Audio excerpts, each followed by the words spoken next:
வணக்கம். வேல்மாறலோட 15வது அடி 15th verse என்னன்னு பார்க்கலாம். சுரர்க்கும் முனிவரர்க்கும் மகபதிக்கும் விதிதனக்கும் அரிதனக்கும் நரர் தமக்கும் ஒரும் இடுக்கண் வினைச்சாடும்.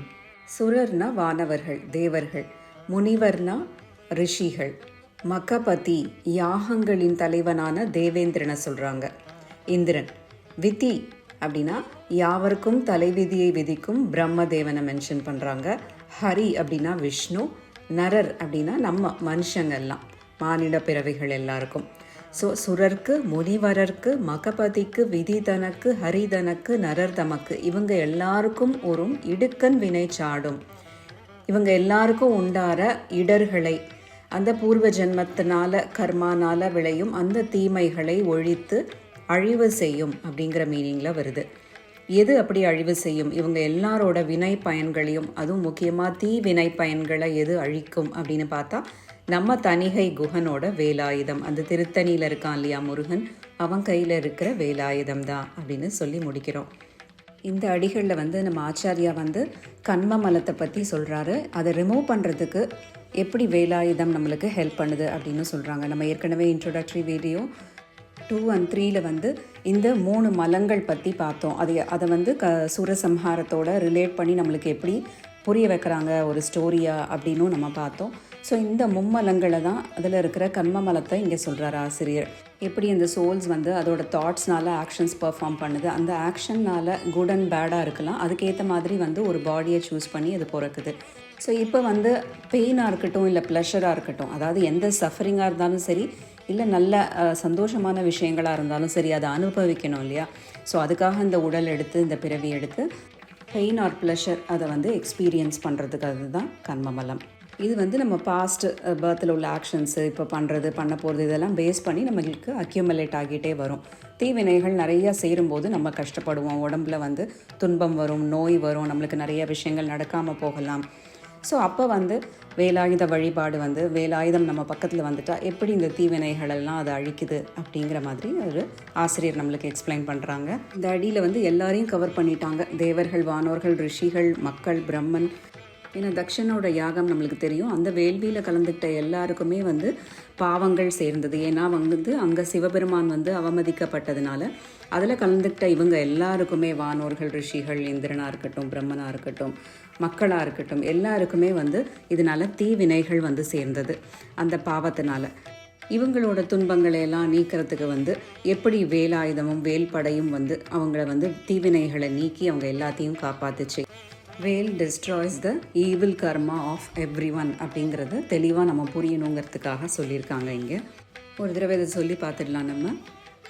சுரர்க்கும் முனிவரர்க்கும் மகபதிக்கும் விதிதனக்கும் அரிதனக்கும் நரர் தமக்கும் உறும் இடுக்கண் வினை சாடும். திருத்தணியில் உதித்தருளும் ஒருத்தன் மலை விருத்தன் எனதுளத்தில் உரை கருத்தன் மயில் நடத்து குஹன் வேலே. 16th verse 16வது.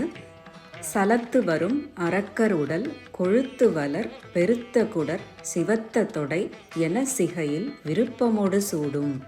கொழுத்து வளர் பெருத்த குடர், அதாவது தேவையில்லாத சாப்பிடக்கூடாத விஷயங்கள், தகாத உணவு வகைகளெல்லாம் நிறைய சாப்பிட்டு அந்த பெருங்குடல்லாம் அப்படி கொழுப்படைந்து பெருசாக இருக்கான். யாருடைய பெருங்குடல் அப்படின்னு பார்த்தீங்கன்னா சலத்து வரும் அரக்கர் உடல். எப்பயுமே கோபத்தோடு இருக்கிற, கோபப்பட்டு வருகிற அந்த அசுரர்கள் உடம்பில் இருக்கிற அந்த பெருங்குடல், பெருத்திருக்கிற அந்த குடல் சிவத்த தொடை என சிகையில் விருப்பமோடு சூடும். அதை எடுத்து, அந்த பெருங்குடல்களை எடுத்து நல்ல சிவந்த பூ மாலை போல அதோட உச்சியில் ரொம்ப பிரியமாக ஆசையாக சூடிக்கொள்ளும், தரித்து கொள்ளும் அப்படின்னு மீனிங் வருது.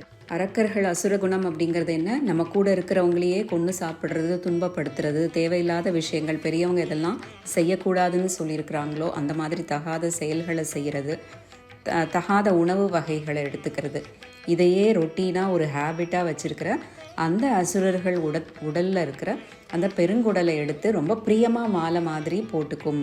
எது அப்படின்னு கேட்டால் திருத்தணி முருகன் கையில் இருக்கிற அந்த வேலாயுதம் அப்படின்னு சொல்கிறாங்க. ஸோ இங்கே எப்படி நம்ம இதை மீனிங், நம்மளுக்கு என்ன மெசேஜ் இங்கே அப்படின்னு புரிஞ்சுக்கலாம். பகை உணர்வுங்கிறது வெளியிலேருந்து நிறையா வந்தாலும் உள்ளுக்குள்ளே நிறையா இருக்குதுன்னு சொல்லுவாங்க. நம்மளோட ஆசை, விருப்பம் அது பேராசையாக மாறும்போது, அப்புறம் கோபம், மோகம்ங்கிறது ரொம்ப மயக்கத்தில் இருக்கிறது. அதுக்கப்புறம் அகங்காரம், மமக்காரம், பொறாமை, இந்த மாதிரி நிறைய பகை உணர்வுகள் நம்மளுக்குள்ளேயே இருக்குது.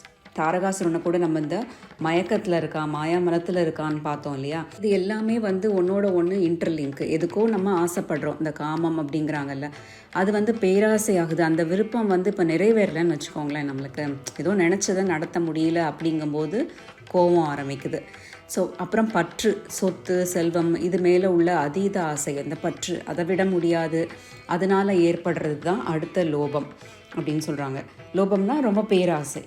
ஸோ இது எல்லாத்தினாலையும் இன்டர்லிங்க்ட் ஆகி இருக்கும். நம்ம ஒன்றோட ஒன்று முடிச்ச மாதிரி இந்த சிக்கல்களுக்குள்ளே அந்த ஆன்மா பின்னி பிணைஞ்சு இருக்கும்போது இதெல்லாம் நீக்கினா மட்டும்தான் நம்ம சன்னிதானத்தை, கடவுளோட திருவடியை அடைய முடியும் மற்றும் நல்ல சந்தோஷமாக இருக்க முடியும். அப்படிங்கிறதுக்காக இங்கே என்ன சொல்கிறாங்க அப்படின்னு சொன்னால், அசுரர்களோட பெருங்குடல் அப்படிங்கிறத எதுக்கு உருவகப்படுத்துகிறாங்கன்னா, இந்த மாதிரி விஷயங்கள் எல்லாம் அக்யூமலேட் ஆகிருக்கு, நிறைய சேர்ந்து இருக்குது கெட்ட விஷயங்கள் எல்லாம்.